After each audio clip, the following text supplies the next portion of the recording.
bang thampak ta china chong na sanari ngasi tai bang thampak ta china chong na sanari ngasi malim thampak ta awano ngai tinari ngasi malim thampak ta awano ngai tinari ngasi tai bang thampak ta china chong na sanari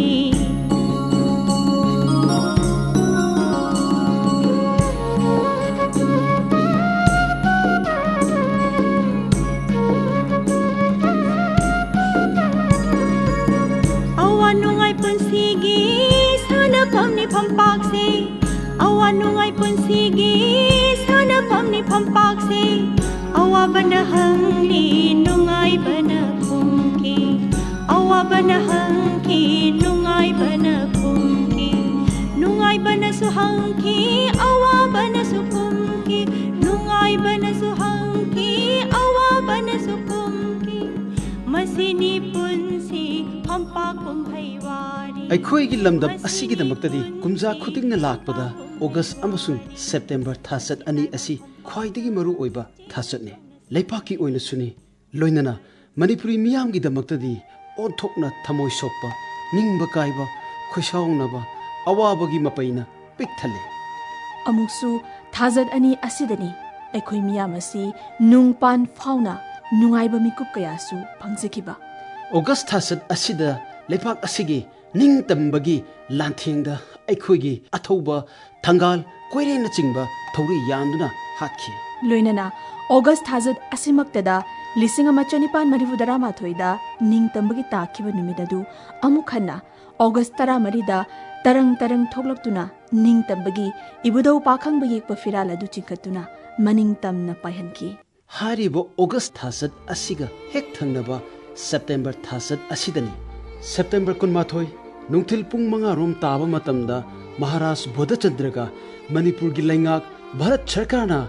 ꯏꯪ ꯀꯨꯝꯖꯥ 1997ꯒꯤ October ꯇꯥꯡ 15ꯗꯒꯤ ꯂꯧꯁꯤꯟꯕ ꯌꯥꯔꯒꯅꯤ ꯍꯥꯏꯕ ꯆꯦꯔꯣꯜ ꯑꯗꯨ ꯈꯨꯠꯌꯦꯛ ꯄꯤꯅꯈꯤꯕ ꯑꯗꯨꯒ September ꯊꯥꯆꯠ ꯑꯁꯤꯒꯤ ꯇꯥꯡ 23 1958ꯗꯅꯤ ꯃꯤꯌꯥꯝꯒꯤ ꯂꯨꯆꯤꯡꯕ ꯍꯤꯖꯝ ꯏꯔꯥꯕꯣꯠꯅ ꯕꯔꯃꯥꯒꯤ ꯇꯥꯡꯕꯣ ꯈꯨꯜꯗ ꯇꯥꯏꯕꯪ ꯊꯥꯗꯣꯛꯈꯤꯕ ꯃꯁꯤꯅꯁꯨ ꯂꯣꯏꯕ ꯅꯥꯏꯗ꯭ꯔꯤ ꯊꯥꯆꯠ ꯑꯁꯤꯗ ꯃꯤꯌꯥꯝꯒꯤ ꯈ꯭ꯋꯥꯏꯗꯒꯤ ꯂꯥꯏꯕꯛ ꯐꯕ ꯃꯤꯀꯨꯞ ꯑꯣꯏꯈꯤꯕꯗꯤ ꯁꯦꯞꯇꯦꯝꯕꯔ 30 ꯑꯁꯤꯗꯅꯤ ꯅꯨꯃꯤꯠ ꯑꯁꯤꯗꯅꯤ ꯑꯅꯧꯕ ꯃꯅꯤꯄꯨꯔ ꯑꯃꯒꯤ ꯑꯥꯔꯀꯤꯇꯦꯛ ꯃꯤꯌꯥꯝꯒꯤ ꯂꯨꯆꯤꯡ ꯄꯨꯔꯦꯜ ꯂꯝꯌꯥꯟꯕ ꯍꯤꯖꯝ ꯏꯔꯥꯕꯠꯅ ꯇꯥꯏꯕꯪ ꯈꯣꯡꯗꯥꯔꯛꯈꯤꯕ ꯅꯨꯃꯤꯠ ꯁꯦꯞꯇꯦꯝꯕꯔ 30 ꯍꯥꯏꯔꯤꯕ ꯑꯁꯤꯒꯨꯝꯕ ꯊꯥꯆꯠ ꯑꯁꯤꯗ ꯑꯩꯈꯣꯏ ꯃꯤꯌꯥꯝꯅ ꯃꯥꯏꯊꯣꯡ ꯃꯀꯥ ꯂꯥꯝꯅ ꯅꯣꯛꯆꯕ ꯉꯝꯕ ꯑꯩꯈꯣꯏꯒꯤ ꯀꯥꯡꯂꯨꯞ ꯑꯁꯤꯅ ꯑꯄꯤꯛꯄ ꯐꯨꯔꯨꯞ ꯑꯃ ꯑꯣꯏꯖꯔꯕꯁꯨ ꯃꯥꯏ ꯍꯪꯒꯠꯅ ꯆꯠꯆꯕ ꯉꯝꯕꯒꯤ ꯃꯇꯥꯡꯁꯨ ꯐꯪꯖꯈꯤ ꯂꯣꯏꯅꯅ ꯇꯦꯝꯁꯤꯡꯅꯅ ꯈꯨꯖꯤꯟ ꯈꯨꯅꯥꯟ ꯊꯣꯛꯇꯒꯤ ꯈꯣꯡꯕꯤ ꯂꯨꯞꯅ ꯂꯦꯟꯕ ꯇꯥꯈꯤꯕ ꯄꯦꯟꯗꯕ ꯑꯋꯥꯕ ꯈꯣꯏꯁꯥꯎꯅꯕ ꯐꯨꯡꯕꯨꯡꯅꯕ ꯅꯤꯡꯕ ꯀꯥꯏꯕꯒ ꯂꯣꯏꯅꯅ ꯐꯨꯔꯨꯞ ꯑꯁꯤꯅ ꯆꯨꯝꯊꯥꯡ ꯅꯝꯊꯤꯕꯤ ꯃꯔꯛꯇ ꯂꯦꯜꯂꯨ ꯍꯥꯏꯅꯁꯨ ꯇꯝꯂꯝꯂꯤ ꯃꯅꯤꯄꯨꯔꯤ ꯊꯤꯌꯦꯇꯔꯅꯁꯨ ꯊꯥꯆꯠ ꯑꯅꯤ ꯑꯁꯤꯕꯨ ꯀꯩꯗꯧꯅꯨꯡꯗ ꯈꯛ ꯇꯨꯃꯤꯟꯅ ꯌꯦꯡꯗꯨꯅ ꯂꯩꯊꯣꯛꯈꯤꯗꯦ ꯃꯅꯤꯄꯨꯔꯒꯤ ꯈ꯭ꯋꯥꯏꯗꯒꯤ ꯂꯤꯔꯕ ꯊꯤꯌꯦꯇꯔ ꯂꯨꯞ ꯑꯃ ꯑꯣꯏꯔꯤꯕ ꯃꯅꯤꯄꯨꯔ ꯗ꯭ꯔꯥꯃꯥꯇꯤꯛ ꯌꯨꯅꯤꯌꯟꯅ 1998ꯗꯒꯤ ꯁꯧꯒꯥꯏꯖꯝ ꯕꯤꯔꯦꯟ ꯁꯤꯡꯅ ꯏꯕ ꯇꯤꯀꯦꯟꯗ꯭ꯔꯖꯤꯠ ꯗ꯭ꯔꯃꯥ ꯁꯥꯟꯅꯔꯛꯈꯤ ꯂꯣꯏꯅꯅ ꯔꯨꯞꯃꯍꯜ ꯊꯤꯌꯦꯇꯔꯅꯁꯨ ꯑꯣꯒꯁꯠ ꯊꯥꯆꯠ ꯑꯁꯤꯒ ꯃꯔꯤ ꯂꯩꯅꯅ 1958ꯗꯒꯤ ꯇꯤꯀꯦꯟꯗ꯭ꯔꯖꯤꯠ ꯁꯥꯟꯅꯗꯨꯅ ꯂꯥꯛꯂꯤ ꯇꯤꯀꯦꯟꯗ꯭ꯔꯖꯤꯠ ꯑꯃꯁꯨꯡ ꯑꯣꯒꯁꯠ 16ꯒ ꯃꯔꯤ ꯂꯩꯅꯕ ꯂꯤꯂꯥ ꯀꯌꯥ ꯑꯃ ꯃꯅꯤꯄꯨꯔꯤ ꯊꯤꯌꯦꯇꯔꯗ ꯄꯣꯛꯂꯛꯈ꯭ꯔꯕ ꯃꯇꯨꯡꯗ ꯁꯦꯞꯇꯦꯝꯕꯔ ꯊꯥꯆꯠꯀꯤ ꯂꯤꯂꯥ ꯑꯃꯁꯨ ꯃꯅꯤꯄꯨꯔꯤ ꯊꯤꯌꯦꯇꯔꯗ ꯄꯣꯛꯂꯛꯈꯤ ꯂꯤꯂꯥ ꯑꯗꯨꯗꯤ ꯁꯦꯞꯇꯦꯝꯕꯔ 30 ꯃꯤꯌꯥꯝꯒꯤ ꯖꯅꯅꯦꯇꯥ ꯍꯤꯖꯝ ꯏꯔꯥꯕꯣꯠꯀꯤ ꯃꯄꯣꯛ ꯅꯨꯃꯤꯠꯀ ꯃꯔꯤ ꯂꯩꯅꯅ ꯂꯩꯄꯥꯛ ꯍꯨꯞꯅ ꯎꯅꯔꯛꯈꯤꯕ ꯂꯝꯌꯥꯟꯕ ꯍꯤꯖꯝ ꯏꯔꯥꯕꯣꯠ ꯍꯥꯏꯅ ꯃꯤꯡꯊꯣꯟꯕ ꯗ꯭ꯔꯃꯥ ꯑꯁꯤꯅꯤ ꯀꯨꯝꯖꯥ ꯈꯨꯗꯤꯡꯒꯤ ꯁꯦꯞꯇꯦꯝꯕꯔ 30ꯅ ꯂꯥꯛꯄꯗ ꯂꯤꯂꯥ ꯑꯁꯤ ꯃꯅꯤꯄꯨꯔ ꯗ꯭ꯔꯥꯃꯥꯇꯤꯛ ꯌꯨꯅꯤꯌꯟꯅꯁꯨ 1946ꯗꯒꯤ ꯇꯦꯂꯦꯝ ꯎꯄꯦꯟꯗ꯭ꯔꯅ ꯏꯕ ꯕꯤꯔꯖꯤꯠ ꯉꯥꯉꯣꯝꯕꯅ ꯗꯤꯔꯦꯛꯁꯟ ꯇꯧꯗꯨꯅ ꯂꯝꯌꯥꯟꯕ ꯏꯔꯥꯕꯠ ꯁꯦꯞꯇꯦꯝꯕꯔ 30ꯅ ꯂꯥꯛꯄꯗ ꯂꯤꯂꯥ ꯑꯁꯤ ꯁꯥꯟꯅꯕ ꯍꯧꯔꯛꯈꯤ ꯂꯣꯏꯅꯅ ꯉꯁꯤꯃꯛꯁꯨ ꯁꯦꯞꯇꯦꯝꯕꯔ 30ꯅ ꯂꯥꯛꯄꯗ ꯂꯝꯗꯝ ꯑꯁꯤꯒꯤ ꯊꯤꯌꯦꯇꯔ ꯂꯨꯞ ꯀꯌꯥꯅ ꯂꯝꯌꯥꯟꯕ ꯏꯔꯥꯕꯠꯀꯤ ꯂꯤꯂꯥ ꯂꯦꯞꯇꯨꯅ ꯁꯥꯟꯅꯗꯨꯅ ꯂꯥꯛꯂꯤ ꯑꯩꯈꯣꯏꯅ ꯊꯤꯌꯦꯇꯔꯒꯤ ꯀꯥꯎꯐꯗ꯭ꯔꯕ ꯂꯤꯛꯂꯝꯆꯠꯀꯤ ꯋꯥꯔꯤ ꯅꯤꯡꯁꯤꯡꯂꯛꯄ ꯃꯇꯝꯗ ꯃꯤꯌꯥꯝꯒꯤ ꯂꯝꯌꯥꯟꯕ ꯍꯤꯖꯝ ꯏꯔꯥꯕꯠ ꯀꯥꯟꯊꯣꯛꯄ ꯁꯨꯡꯌꯥ ꯌꯥꯗꯕ ꯑꯃꯅꯤ ꯃꯍꯥꯛꯇꯤ ꯊꯤꯌꯦꯇꯔꯒꯤꯁꯨ ꯂꯝꯌꯥꯟꯕꯅꯤ ꯄ꯭ꯂꯦꯔꯥꯏꯠꯅꯤ ꯑꯦꯛꯇꯔꯅꯤ isai mayek ibani seisakpani mahak art haibasida mahaki mityeng asi yamna tongali मियोय बगा आर्ट हाइबसिगा मतम चुप्पा लोइना दुनु सटकदबनी हाइबसी महाकी थबकना मयक सेंगना ताकलमे महाकना आर्टसु खुनाइगी अवोनबा पुरकनबगदमक खुलाई अमा ओइना सिजनरमे खुनाइदा आर्ट की मरु ओइबदु मयेक सेंगना मियामदा येलमी मतमदुगी अखोइगी मियामगी पुंसी महिंग मदुगी रियलिटी अदुना मरम ओइरगा इरावोतना इसै अमसुंग थिएटरबु हेना हेना खुनाइगी यावोलमा पुरकपदा सिजनकी लंदम असिगी लाइसोनगी अखोइगी चटनबी कयागी हाइबदी पेरा थिएट्रिकल फॉर्म सिंग असि अकनबा ट्रेडिशनल मीडिया अमा ओइना सिजनरमी खुदम ओइना हिजम इराबोत की मतमदुगी अकनबा मांगबा सेंगबगी चटनबीगी मरकता सिंगनादुना मांगी हाइना इंथोकपिरबा इमुंग कयागी असीबा पोलोइबा लाना थौरम फावबा महा मसामकना इसै सक्तुना अचौबा थौदांग लौरखी मसी पुमनमगसी मसामकना सेसकपा ओइरुबा सैबानबा इसै इबा ओइरुबा मरम कयाना चोंगथोक्तुना परफॉर्मर अमा ओइबा ngamkribani अखोइगी खुनाइगा पुंग इसै जगोय लीला मयाम असिगा थानबा यादे हाइबसी महाकना खंगना अमांग असेंगी कैपिटलिज्म की मायोक्ता मियोबगी हक्कीदमक आर्ट के पांबैना संगसिनखिबनी लम्यानबा असिगी मतमगी खुनाइगी ड्रामासिंग असिगी मरमचत मियामना यामना पामना चथनखिबसिंग असि बंगाली ड्रामागी वांगांग संगांग साजत एक्टिंग मित्येंग नायेंग खोंगथांग खोंथोक बंगाली सिंगा तोचिनरगा तौरकपा लीलादा चथखिबा मसक अदुनी अदुगुंबा लीलागी इचेल अदु कुपना येंगबा अखोइगी मियोय फुरुप असिगिनी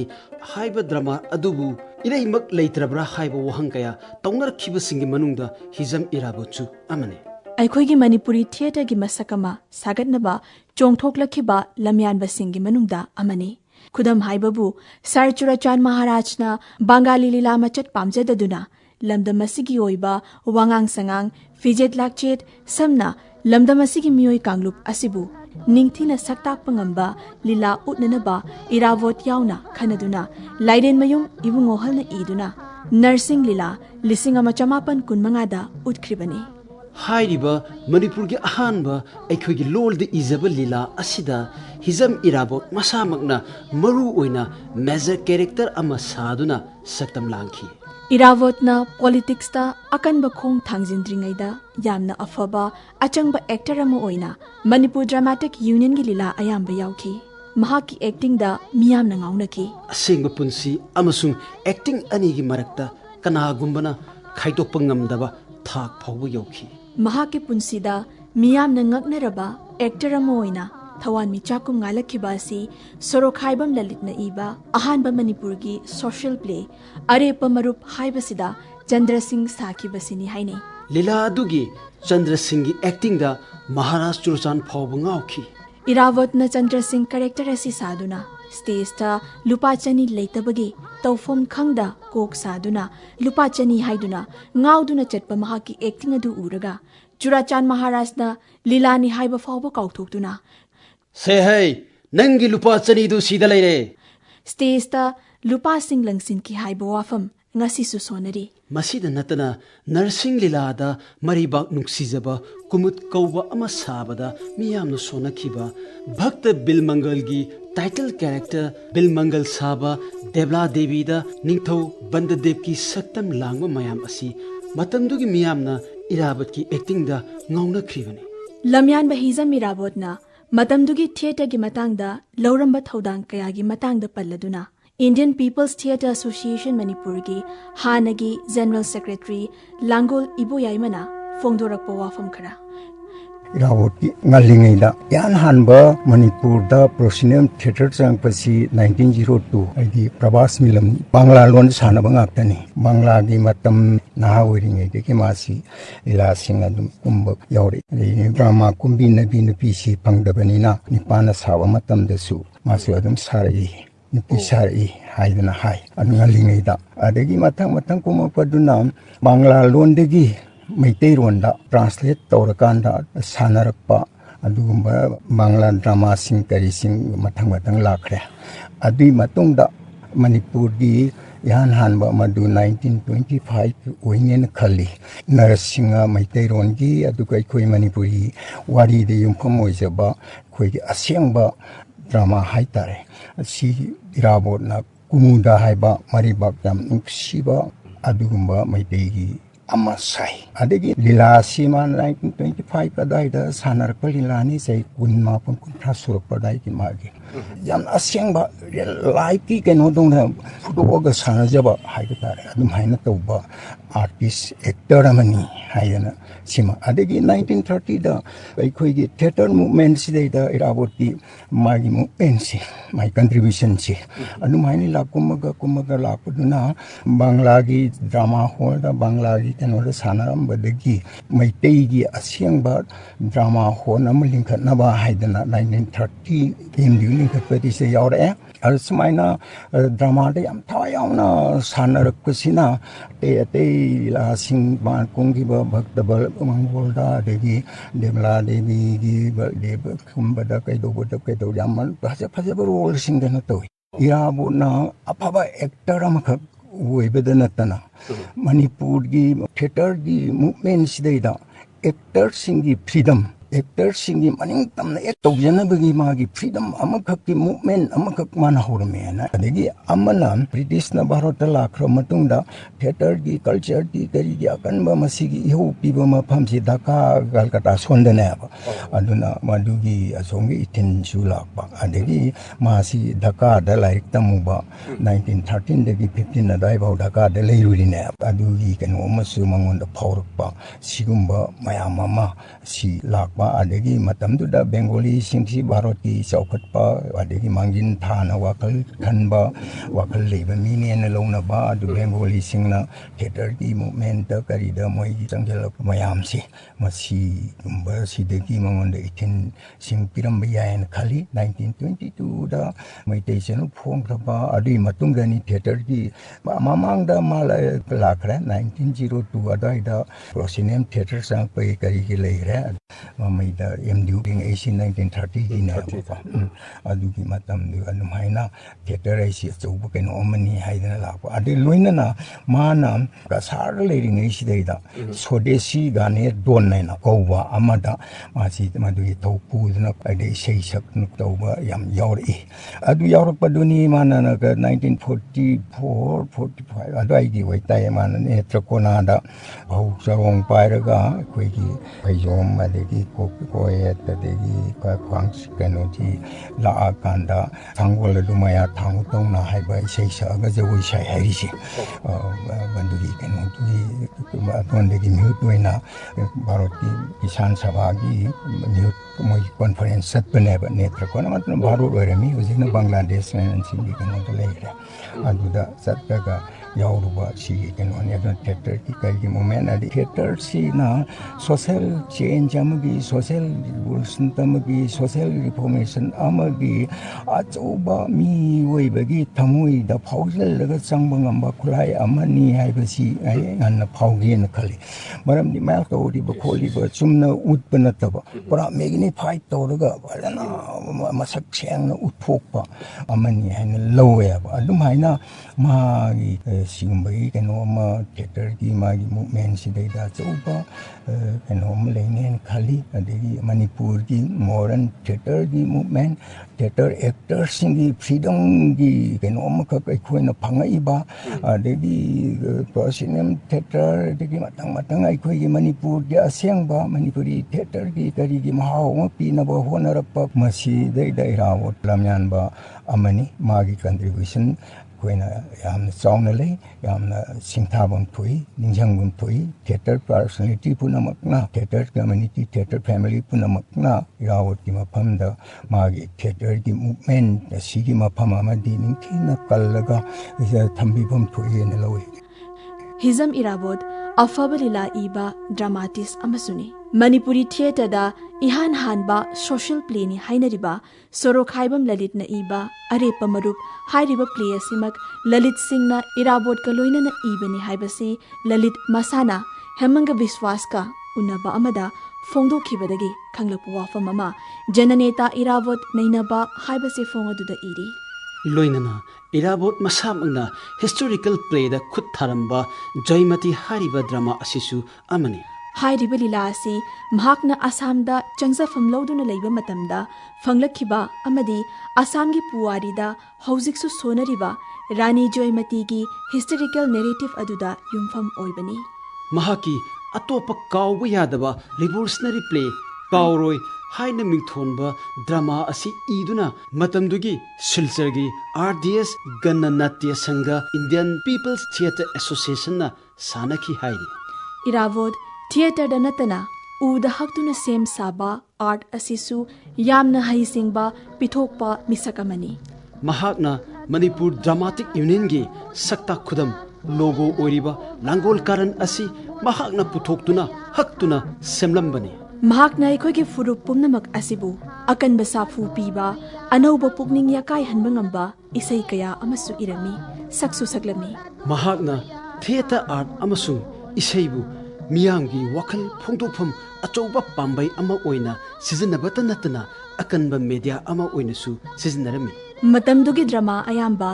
रियलिस्टिक फ्रेम अमगी मनुंगदा historical social folk mythological play कयागी खोंगचदसिदा बंगाली पासी थिएटर नाट्य शास्त्र की परिंग पथाता लीला सेमनरबसु इराबोट की आर्ट येंग मिटिंग वाखलसी खरा खेत तोंगाली समना मतमदुगी लीला सिंह अयाबा इंडिया की पुंसीरोल की मियेंगदा ड्रामा अमसु थिएटर की मरम असि रस आनंद फाउनब सेंबा असोमदनी मसिगी मतंगदा नोंगाख्रबा सकनाइरबा Indian theatre scholar critic Nemichandra जैनना महाकी Indian theatre continuity and change लाइरिक असिदसु मयेक सेंगना असुमना फोंदोकली According to the Indian view of life, the purpose of drama and theatre was to create a feeling of pleasure or bliss, rasa, by delineating different situations, mental states and feeling of human beings. असिगुंबा कया से इराबतदी ngana Indian People Theatre Association samnarakpa maramna mahaki theatre isai literature subchinna mahaki art ta yamna political oy महाकी आर्टा मीगा की मरक्ता लैबा मुकेट नबा मीगा लाइगा लाइनिंगा की मरक्ता लैबा मुकेट नबा मयामसी महाकना यामना ngana उथोक्तुना ngasi फाउबा मागी इसैदा आर्टा इचुदा चुसिनबा म उबा फंगली अदुना अखोइना मतमगी खोंगलेगी Manipuri theatre दा मियेंग थमलकपा मतमदा ममांगदा मणिपुरी थिएटर नैनबा कयाना लाल ममांग अमसुंग लाल मतुंग थिएटर हाइना नैनरंबा कया असिदा अखोइना इराबोट की अनौबा मणिपुर अमगी अनौबा मियेंग महाकी आर्ट तारिबा ममी असि येंगलुरगा अंगनबा मॉडर्न मणिपुरी थिएटर अमसुंग अनौबा मॉडर्न मणिपुरी थिएटर नत्रगा अथेंगबा मॉडर्न मणिपुरी थिएटर हाइना खाइदोक्तुना नैनबसु याय मरमदी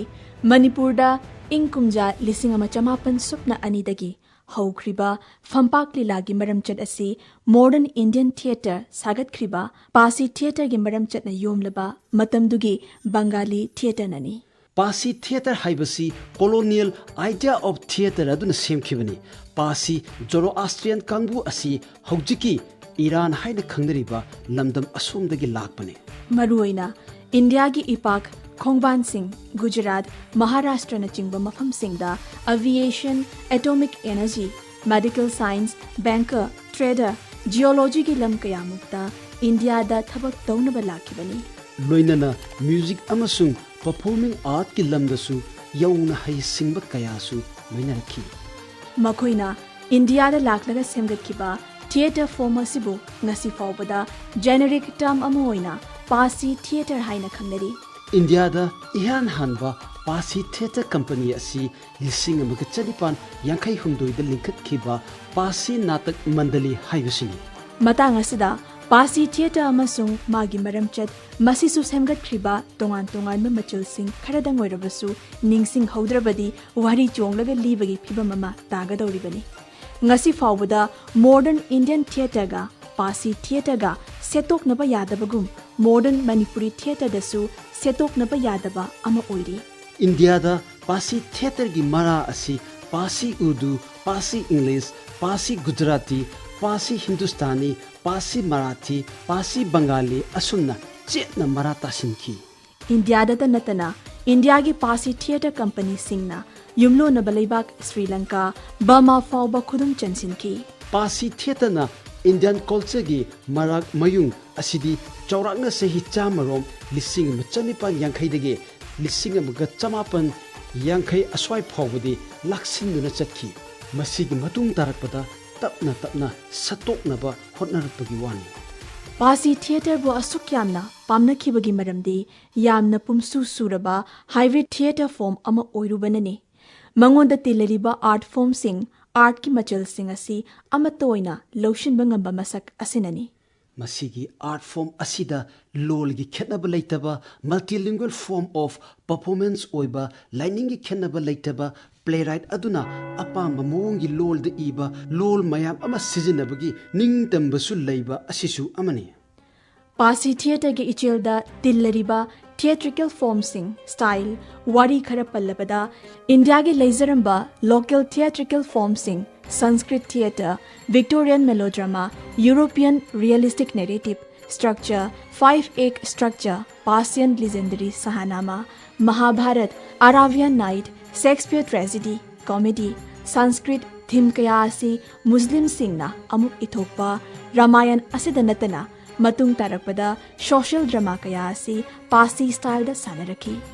सुबचिन्ना हाइरिबा तोंगान तोंगान बा लाइनिंग फुरुप की वारिसिंग लोकल थिएट्रिकल फॉर्म सिंग अमसुंग मपान की थिएट्रिकल फॉर्म सिंग असु तोचिन्नरगा Victorian stage craft European style of proscenium stage दा फिट तोक्सिनबनी हाइबिताई ख्वाइदगी मरु ओइना पासी थिएटर दा यामना मरु ओइना इमोशनल ड्रामा इसई जगोय मित थकटलब सीनरी स्टेज की एक्शन असिन चिंगबनी मसिदा मेलोड्रामा की अचोब थौदांग अदुसु फोंदोकचरी तसेनमक्सु मेलोड्रामा की वहन थोक असि म्यूजिक ड्रामा हाइना हल्ली म्यूजिक ड्रामा हाइबगी मरमदी प्ले अदुगी मनुंगदा इसई नोंगमाय म्यूजिक असि ऑनथोकना मरांग काइना सिजिनबा असिननी लोइनना मेलोड्रामा की मरमदा हंगतना येंगबा मतमदा महाकी मरमचत असि मरु ओइना 15 सुबा चही चागी मतमदनी यामना हेना इमोशनल म्यूजिक सिजिनबा थिंगे इसईदा नतना म्यूजिकना मरु ओइना एक्शन अदुगी चप चाबा मूड बैकग्राउंड फजन पीबदा नतना सरप्राइज अमसुंग सस्पेंस करेक्टर अदुगी वांगांगी नुंगी वाहनसु फोंदोकपगी थौदांग लौवी असुमना पासी थिएटर असि मखल कयागी म्यूजिक इसई नोंमाय थिएट्रिकल फॉर्म ओइना सिजनखी सुबचिन्ना पासी थिएटर की यामना फॉर्मुलेक ओइबा मरमचत अदु सबलपना निंगसिंग लबदा यामना लमचत छाजत फजबा मिनुंगसि खंगबा virtuous hero heroine मधुगी मायोक्ता फत्तबदा चंगबा फंगलबा तमथीबा villain कयागी अकीबा खुदोंगथीबा सिनिंगचित हिंगलकपा लीलागी act खुदिंगमकसी हेक लोइशिनबदा अकनबा क्लाइमेक्स अममम लोइनबा लीलागी मरु ओइबा थौदोक खुदिंगमकसी लीला फंपाक्ता मतम चुप्पदा थोहली यामना निंगथीजना सेमलबा एलाबोरेट स्पेक्टेकल खुदम ओइना लाल इचाव युहार हाबा मसिगा लोइनना लोकल कलर फेस्टिवल जगोई इसई हेक येंबदा मित थमफम होंबा यादबा मसाकसिंग अयाम्बा स्टेजदा सेमननबा होई पासी थिएटर दा मोरल यूनिवर्स असि यामना कुपना मचा खाइना नैने अफबा अमसुंग चंग फंगना फत्तबा मी गुड एंड इविल असि यामना मयेक सेंगना उतली हाइरिबा कैरेक्टर सिंग असि येंगलिबा मियामना हेक येंबदा हेक्ता लाइन खंगबा रिकॉग्नाइजेबल स्टॉक कैरेक्टर दा हापतुना सेमबा असिनी अदुगा लीलागी थौदोक परिंगना कंसिलकपदा विलेन अदुगी माइकैदगी ओइगली हाइरिबा कैरेक्टर असिना मसागी सजत सवों उथोपसी फत्तबा ngaktana nami अदुगा लेमहौरिबा कैरेक्टर सिंग असिना मरुक मपांग खोंगलोय मयाम अमा अदुगा इसोयमक सोइदना याउदबा यादबा अमदी फागी पुबा मिसग असिनी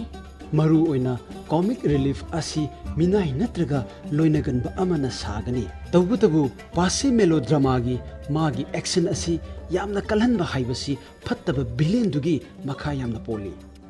विलेन अदुना मखल मखा कयामुकी खुदोंग थिनिंगाई ओइबा मयाम अमा सागलकपा अदुना अफबा नुपी नुपा सिंगना वाना चांस तना थोकपा विलेन अमुका सेम्बा अमुकना थोकपा ममैदा फत्तबना माइथीबा अफबना माइ पाकपा पोलोइदा नुंगाई पंथुंग हैप्पी मैरिज चा लोशनबा सी पासी थिएटर की फॉर्मूला मनी मणिपुर दसु angan ba matamgi aikhoi gi lilasing aikhoi gi acting gi tradition asi Bengali Pasi Theatre gi achobo yumpham ama oiba maramna India gi Guru Shishya learning system amasung Bengali gi aibasing asisu Natya Shastra gi elements sing yauduna semlakpana aikhoi gi ahlaman singna Natya Shastra gi ras bhakti movement amada lupsin khibada thoina luba ama oikhide thoina hena dum aikoigi ina khulaba cultural form singa loinana fajarol amadi bhakti gi creative interaction amada lakpadadi top topa fajaraba theater gi masagama olakhidaba nate maram aduna aikhoi anganba modern theater gi masak saktam ahum khak khaidoktuna yengba yabadi ahanbada natya shastra da yumpham moiba bengal gi play da yumpham oiba lilasing anisubada nongchukki stage ta aikoigi folk performing tradition bu nauna thangalakpa ahum subadana athengbagi western concept amasung practice ta punglup luplaga same the theater style asumna thamba yai hairiba train ahum asida punsin bayabadi natya shastra amasung living folk forms sing asi chaurakna masak amada punsin bayai aikoigi anganba matamgi theater hodok piramliba ahalaman singi luda tongda sanskrit dramatis ki masagasi yamna pamna chathanabagi ihawamasu leiki maramdi bharat muni gi natya shastra asimakti drama khak natana atei performing arts sing jagoi isai music sairing painting sculpture kaya si yauna khangdaba yadraba kanglon mayam amagi lairik amma oibanani matam amagi aikoigi ahalaman sing sanskrit lol da ngaujabata natana haisu yamna haiba miyoi kaya leirami maramdi lol asiga lining gasu yamna mari leinei maramaduna sanskrit lol bu deva bhasa laigi lol haina su khangnei asigumba matam amagi lining amasung lol asida ngaujaba ahalaman sing asina sanskrit theater da leiriba awangba thaki refinement aesthetic principle sanskrit play khudingda loinariba lining gi maru oiba mathau kaiba yadava ritual tongan tongan ba strict rules mayam asiga aikoigi indigenous theatrical form sing asiga sakhangna handuna aikoigi oiba top topa theater gi masak amasu sagat pirami kanagumba miyoi amana lila yaugi hairabadi aikoigi ahalaman singna sanskrit theater gi rasmakhal sing asi khangnaba yan hana tambiba hobi maramdi manipurda ingkumja lisingama chamapan supna anidagi haukhriba fampak lilagi maram chadasi modern indian theater sagat khriba pasi theater gi maram chadna yomlaba matamdugi bengali theater nani nungai banasu hangki awa banasu kumki nungai banasu hangki awa banasu kumki masini punsi phampa kumhaiwari masini punsi phampa kumhaiwari ngasi taibang phampakta chena chongna sanari ngasi taibang phampakta chena chongna sanari